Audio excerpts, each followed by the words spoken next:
Assalamualaikum warahmatullahi wabarakatuh. Alhamdulillah, puji syukur kita panjatkan atas kehadirat Allah Subhanahu wa taala yang telah memberikan nikmat kepada kita semua, sehingga kita masih bisa sempat bersua secara virtual pada kesempatan ini pada pelaksanaan pengenalan lingkungan sekolah SMK Negeri 1 Sungai Loban tahun pelajaran 2020-2021. Sebelum saya lanjut ke materi, saya memohon izin untuk memperkenalkan diri dulu. Perkenalkan, nama saya Andi Salahuddin, tinggal di Pagatan. Saya mengajar guru bahasa Indonesia di SMK sekolah kita ini. Baik, kita memasuki materi. Pada kesempatan ini kita akan mempelajari tentang wawasan kebangsaan. Wawasan kebangsaan, satu dalam keragaman, harmoni dalam perbedaan. Sebelum kita lanjut, saya ingin membuka wawasan siswa-siswi sekalian tentang bangsa kita ini, tentang bangsa Indonesia. Sebagaimana kita ketahui bahwa negara kita adalah negara kepulauan. Negara dengan berbagai macam pulau, suku, bahasa, ras, begitu juga dengan adat, sehingga keberagaman tersebut itulah yang membuat negara kita menjadi negara yang menjadi sorotan dunia, karena keberagamannya itulah. Dari keberagaman itu dapat dipersatukan dalam satu kesatuan, yaitu bangsa Indonesia. Nah, untuk mendapatkan atau untuk menjalin satu kesatuan itu diperlukan wawasan bagi setiap warga negara Indonesia, sehingga persatuan dan kesatuan bangsa akan terjalin dengan baik apabila warganya sendiri memahami tentang arti dari wawasan kebangsaan. Bangsa Indonesia terdiri dari beberapa pulau, di antaranya Pulau Sumatera, Pulau Jawa, Pulau Kalimantan, Pulau Sulawesi, dan Pulau Irian, dan beberapa pulau-pulau kecil yang lain. Dari Sabang sampai Merauke, dari Pulau Miangas sampai Pulau Rote. Selanjutnya, siapa Indonesiaku? Yaitu Indonesia dengan berbagai macam ragam kebudayaannya. Data ini diambil oleh Badan Pusat Statistik pada tahun 2015. Dengan jumlah penduduk terbesar keempat di dunia setelah Tiongkok, Amerika Serikat, dan India. Luas wilayah kita yaitu sebanyak 1.904.569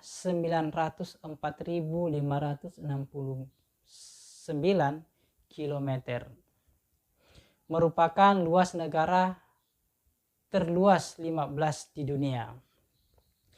Wilayah yang didiami yaitu sebanyak 6,60% berupa daratan ataukah wilayah yang didiami. Sedangkan 93,40% adalah berupa lautan, daerah perkebunan, begitu juga dengan hutan. Ya, jadi saya ulangi, wilayah yang didiami yaitu sebanyak 6,60%. Sedangkan yang tidak didiami yaitu berupa lautan, perkebunan, dan hutan itu sebanyak 93,40%. Terus 60,2% tinggal di Pulau Jawa. Selebihnya tinggal di pulau di luar Jawa. Terus jumlah pulau sebanyak 17.500 pulau dan hanya 13.466 buah yang diberi nama berdasarkan data Menko Maritim. Terus selanjutnya, ada lebih dari 100 etnis dan 300 subetnis yang ada di negara kita. Hanya 15 etnis yang berpenduduk di atas 15 juta.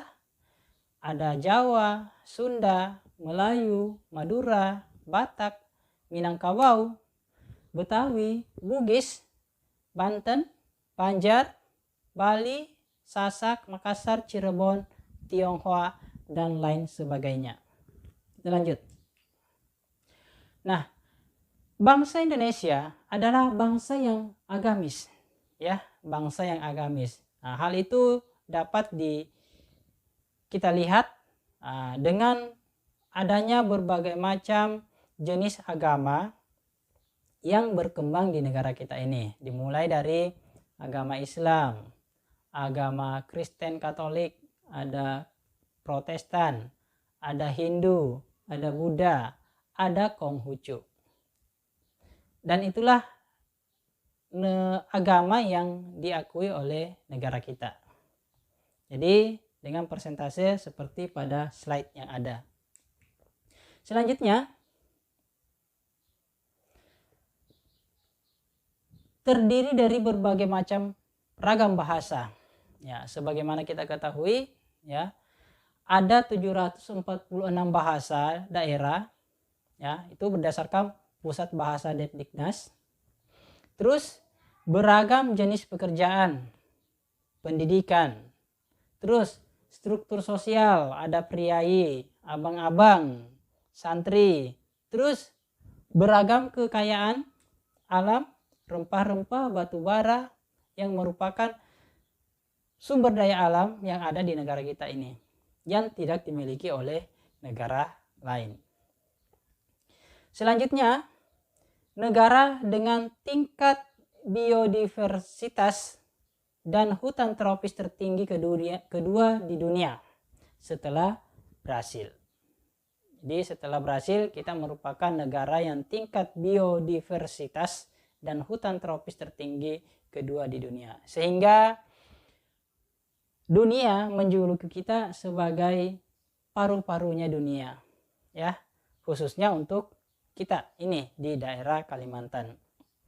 Terus 10% dari tanaman berbunga yang dikenal di dunia terdapat di Indonesia. 12% dari mamalia, 16% dari hewan reptil, dan 17% dari burung, 18% dari jenis tumbuh-tumbuhan karang, dan 25% dari hewan laut. Semuanya berada di Indonesia. Cadangan gas alam terbesar di Blok Cepu dan Blok Natuna. Nah, yang juga menjadi sumber kekayaan alam yang dimiliki oleh Indonesia.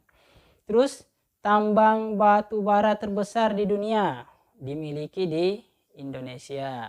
Nah, di Kalimantan khususnya merupakan daerah penghasil batu bara.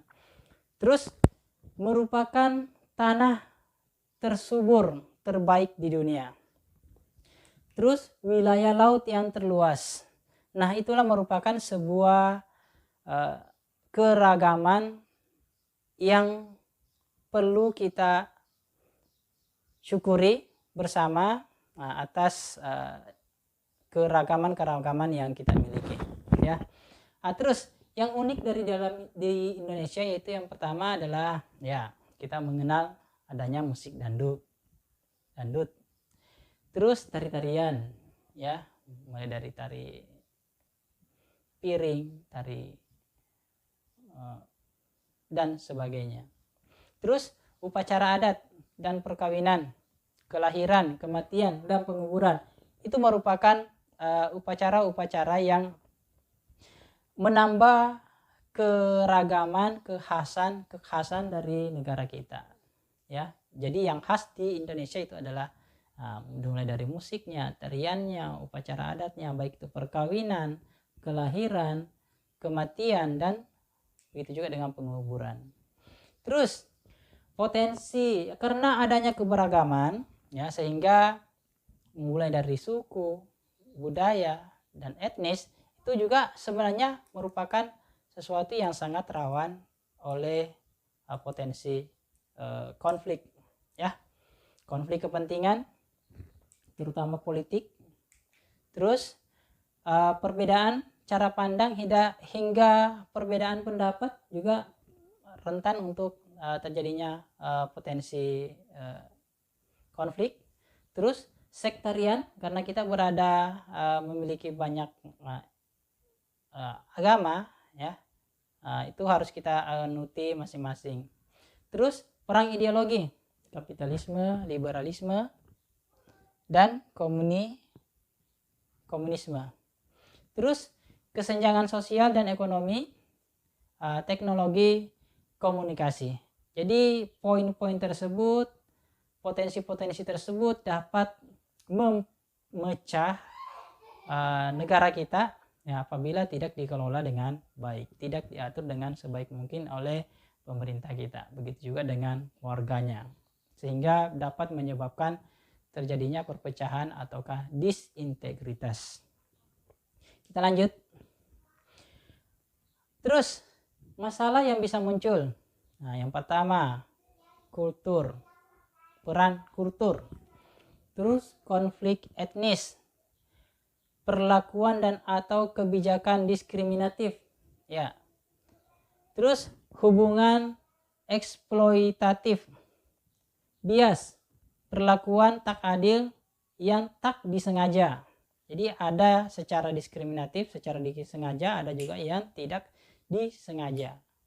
Terus prasangka, stereotip negatif, kesalahpahaman, marginalisasi, dan kekerasan fisik ataukah simbolik. Ya. Tidak dapat dihindari, ya. Jadi poin-poin pada slide di awal tadi, ya, itu merupakan potensi-potensi yang harusnya bisa dikelola untuk supaya tidak terjadi yang dinamakan perpecahan ataukah disintegritas. Baik, menurut Samuel P. Huntington, bahwa sebenarnya konflik antar perbedaan di masa depan tidak lagi disebabkan oleh faktor-faktor ekonomi, faktor politik, maupun ideologi, tetapi justru dipicu oleh masalah-masalah suku, agama, ras, dan antar golongan yang sering kita sebut dengan sebutan SARA, ya. Jadi SARA. Jadi SARA itu sangat membahayakan demi keberlangsungannya suatu negara. Nah, berikut adalah contoh-contoh perpecahan-perpecahan yang hampir yang pernah terjadi di negara kita. Dan untungnya pihak pemerintah dapat mengakomodir kembali perpecahan tersebut sehingga menyebabkan tidak terjadi perpecahan yang begitu dalam. Kita lanjut. Ya, wawasan kebangsaan, ya. Jadi apa itu wawasan kebangsaan? Yaitu wawasan kebangsaan adalah cara pandang bangsa Indonesia tentang diri, lingkungannya dengan mengutamakan kesatuan dan persatuan wilayah dalam perilaku bermasyarakat, berbangsa, dan bernegara.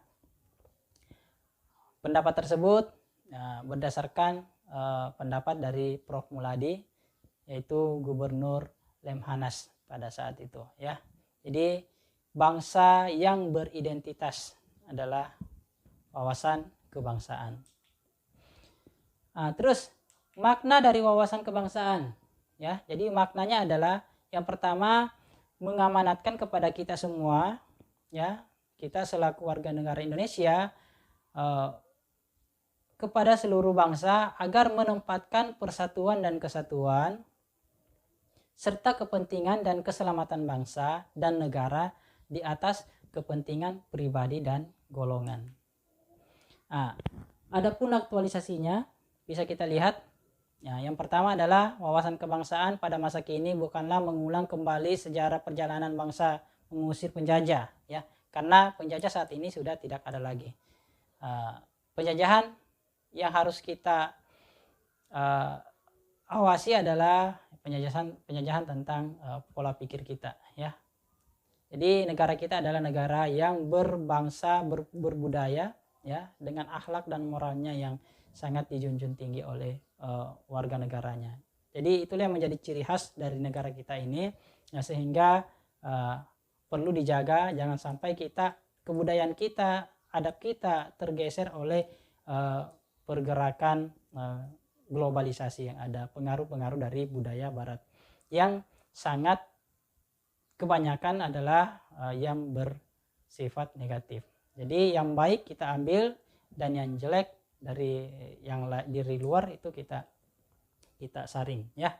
Jadi bukan lagi mengulang kembali sejarah perjalanan bangsa mengusir penjajah, tetapi secara kontekstual memberikan makna dan warna baru dalam kehidupan berbangsa dan bernegara.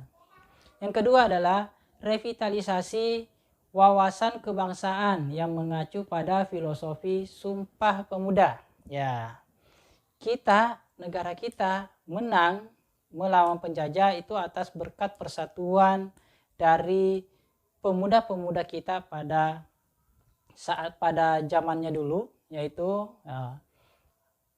adanya persatuan dari para pemuda sehingga mementingkan adanya persatuan sehingga ya kita bisa merebut kemerdekaan kita ini dari tangan penjajah karena dengan adanya persatuan yang dibentuk oleh para pemuda kita dulu ya.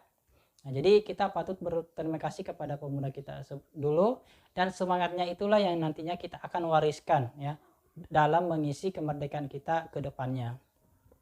Terus kaderisasi pemimpin bangsa berwawasan dengan semangat nasionalisme yang tinggi berlandaskan kepada pemilikan kecerdasan intelektual, emosional dan spiritual ya.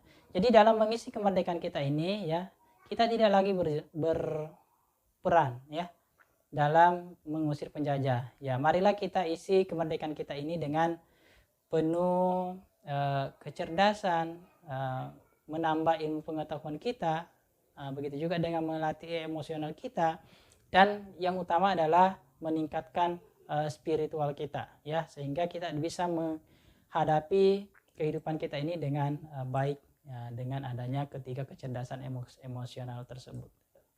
Ketiga kecerdasan tersebut yaitu spiritual, emosional dan intelektual. Terus pemberdayaan dan sinergi antara komponen masyarakat merupakan modal yang sangat ampuh dan tidak perlu dilembagakan dalam rangka membangun semangat wawasan kebangsaan. Jadi itulah aktualisasi yang perlu diterapkan, yang perlu diwujudkan dalam kehidupan kita sehari-hari sebagai warga negara Indonesia. Terus, nah, adapun aktualisasi dari prinsip-prinsip tadi di awal itu tercermin dalam Pancasila. Ya, jadi Pancasila adalah merupakan ideologi negara kita, ya, merupakan karakter pembauran kita, ya. Sebagaimana kita ketahui bahwa Pancasila itu adalah dengan simbolnya Bhinneka Tunggal Ika, ya, berbeda-beda tetapi tetap satu. Nah, hal itu didukung oleh TAP MPRS nomor 25 tahun 1996, TAP MPRS nomor 18 1998, TAP MPR nomor 1 tahun 2003. Nah, dari multikultural Pancasila ya mengakui perbedaan dan kesederajatan tanpa mengurangi esensi perbedaan itu sendiri, mengakui keberagaman dan menekankan penerimaan terhadap realitas perbedaan agama, budaya dan worldview yang terdapat dalam masyarakat. Ada jagat gede dan di antara jagat cilik. Ada jagat yang besar di antara jagat yang cilik. Terus selanjutnya individu secara terbuka memahami, menghayati, menghargai serta mengaji budaya orang lain yang dilandasi oleh semangat menghormati dalam kebersamaan dalam wadah negara kesatuan Republik Indonesia. Terus jangan lihat perbedaan, tapi lihat persamaannya, ya. Terus, jadi dari makna tersebut, ya bisa kita lihat dalam pola yang ada di samping ini, yaitu berbeda-beda tapi tetap satu, Bhinneka Tunggal Ika. Jadi bermakna satu, bukan seragam, ya. Jadi bermakna satu, bukan seragam, satu ideologi, satu wadah, yaitu satu Pancasila, yaitu Negara Kesatuan Republik Indonesia. Berbeda itu indah. Nah untuk melatih sebagai imajinasi, kita lihat slide yang ada di samping ini. Nah, kita lihat ada beberapa orang, sejumlah orang berada di suatu tempat, suatu lingkungan, suatu komunitas, tetapi di dalamnya ada beberapa perbedaan-perbedaan seperti yang kita lihat pada slide yang ada, ya. Begitu juga dengan slide ini, ya. Slide ada dua orang yang saling menunjuk balok yang ada di depannya. Karena perbedaan sudut pandang, ya, sehingga terjadilah perbedaan, ya. Jadi kita harus menghormati sudut pandang dari orang masing-masing tanpa harus memaksakan kehendak kita, ya. Kita lihat slide yang ada, satu orang menunjukkan balok dengan jumlah 4 dan satu orang lagi menunjukkan balok dengan jumlah 3. Kenapa bisa terjadi? Karena adanya perbedaan sudut pandang. Kita lanjut. Nah, ini ada juga, ini kalau kita mau melihat, kalau mau mencermati, ya, secara sudut pandang yang berbeda, ini kita bisa artikan sebagai satu pot. Ada juga pot, ya, tempat bunga, ya. Ada juga kita bisa artikan dalam bentuk dua orang muka, ya, muka, wajah dari seseorang. Jadi cara pandangnya berbeda. Nah, begitu juga dengan selanjutnya. Ini kita lihat. Ini ada orang bisa mengartikan bahwa ini adalah sebuah bulan. Ada juga orang bisa mengartikan bahwa ini adalah sebuah pot, ya, dan berbagai macam persepsinya tergantung dari sudut pandang orang masing-masing. Itulah tadi pemaparan materi pengenalan lingkungan sekolah SMK Negeri 1 Sungai Loban. Mudah-mudahan materi tersebut dapat bermanfaat bagi anak-anakku sekalian. Adapun kata-kata yang kurang berkenan mohon dimaafkan. Terakhir saya ucapkan selamat bergabung bagi anak-anakku sekalian di sekolah kita ini di SMK Negeri 1 Sungai Loban. Akhir kata, Assalamualaikum warahmatullahi wabarakatuh. Terima kasih sudah menonton. Semoga bermanfaat.